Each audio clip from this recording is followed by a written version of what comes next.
મિત્રો હું આજે માળિયા તાલુકાના ગડોદર મુકામે શ્રીરામ ઓર્ગેનિક ફાર્મમાં આવ્યો છું। શ્રીરામ ઓર્ગેનિક ફાર્મમાં આજે 19/8/2025ના દિવસે આ 12માસી કેરી તમે જોઈ શકો છો। બાપુ આ કેરી અત્યારે તમારે આમાં કેટલા ફળ લાગેલા છે?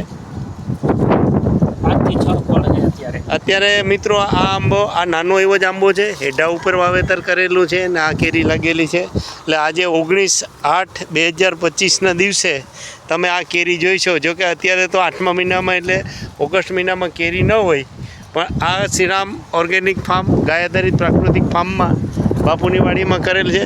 બાપુના ફાર્મમાં આમ તો ઘણી બધી વેરાયટીઓ નવી છે। આ સફરજન છે, એવોકાડો છે, આંબાની વેરાયટી છે, લાલ ભીંડા છે, ગુવાર છે અને આ મકાઈ છે, મગફળી છે। એટલે બાપુના ફાર્મમાં તમારે ઘણું બધી નવી વેરાયટીઓ જોવા મળશે। આ રીંગણા પણ ગાયાધારિત પ્રાકૃતિક ખેતીમાં કરે છે। સામે આ 5000 લીટર જે જીવામૃત બનાવવાના ટાંકા તમે જોઈ શકો છો।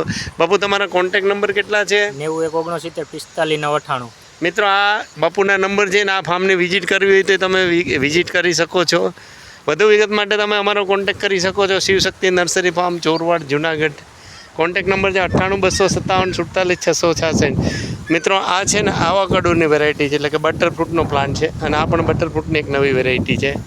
અને આ છે 12માસી જેકફ્રૂટ એટલે કે ફણસ। જો આમાં અત્યારે આ ફણસ તળિયામાં આવેલા જોવા મળે છે, એકદમ નીચે તળિયામાં તમે જોઈ શકો છો, ઉપર જ જોઈ શકો છો। પણ આજે વરસાદને લીધે પવનને લીધે તમે બહુ નહીં જોઈ શકો છો। આ બધા જ ફણસ લાગેલા છે અને અમે આ વખતે આની કલમ બનાવવાના છે।